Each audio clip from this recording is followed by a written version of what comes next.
In this video, we're going to learn about body measurements. So let's start with talking about why they are important. Body measurements help us figure out what size of pattern to use. And you might be thinking, well, I know that I'm X size, right? You go to the store and you find the size that you are. Well, that's not really how it works with patterns.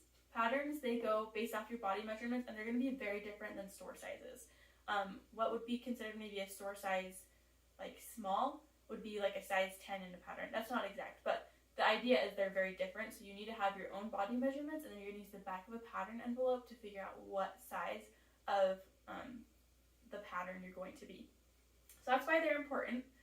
It's important to also keep in mind as you take your body measurements that every person is different, and your body measurements aren't going to line up exactly with what the pattern envelope says for whatever size.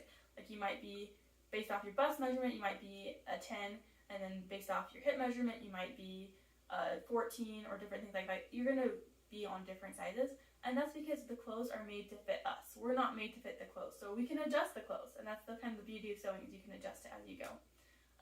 Let's talk about also the three main measurements that patterns use. So most patterns are based off your bust or chest measurement, your waist measurement, and your hip measurement. We'll go through each of these, how to measure them, and you're going to measure with a partner. It's important to measure with a partner because if you're measuring on yourself, you're actually going to adjust it a little bit because you need to be standing with your arms kind of loosely at your side, straight up and down, not like holding your breath or anything, just kind of relaxed, and that's how you measure because that's how you're going to wear your clothes. You're not going to wear your clothes like hunched over trying to measure yourself.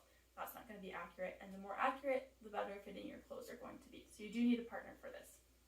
I'll show you how to do a bust measurement, a waist measurement, and a hip measurement, and how to find all of those on a person. So the bust measurement or the chest measurement is going to be the fullest part of someone's torso. Man or woman is going to be measured the same, but it'll look a little different, I guess. But you just take the measuring tape and you're going to put it around the fullest part of the torso or chest. You want to make sure your measuring tape is parallel to the ground, so you double check if you're the partner, and you'll just need to adjust anything so that it is at the very fullest part, okay? And then you'll see where the measuring tape overlaps. It's important that you start with the part of the measuring tape that says 1, because if I start with the 60, it's not going to be accurate, right? So I go all the way around, and I find that my dress form here is 33 inches. You don't want to pull it tight, but you do want to get an accurate measurement. And again, that should be parallel to the ground. For the waist measurement, that's going to be the narrowest part of the torso. Also, when you bend over, if you put your hands on the sides, you kind of feel it. There's like a little crease where your body bends right there. That's your waist, the narrowest part. Gertrude here has it marked for us.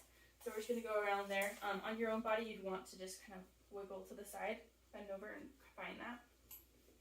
Again, I'm starting with the 1, so I'm not starting with the 60 on my measuring tape, and I go all the way around, and I find that measurement on my dress form. I want to make sure that I'm not holding it tight. And whoever you're measuring shouldn't be holding their breath or sucking anything in, because when you're wearing your clothes, you're not holding your breath or sucking anything in. You just kind of want to sit there naturally and get your natural waist.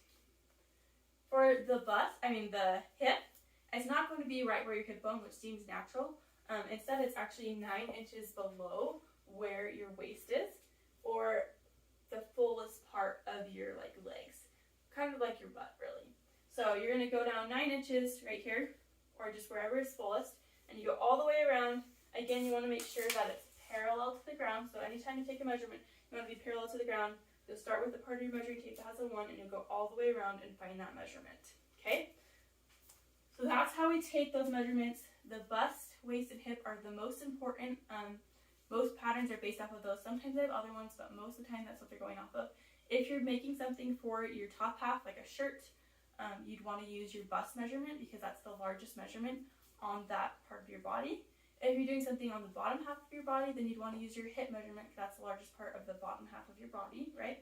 And if you were doing something that was your full body, like a dress or a jumpsuit, then you'd want to look at both the bust and the hip, go for the largest size, and then you can adjust it down to the smaller size. So if it was smaller on the bust than it is on the hip, then you can kind of trace from one pattern, like if you're going on large on the bottom to medium on the top, you can kind of just at the waist kind of fudge it till you get to the small, the medium or whatever you're going to.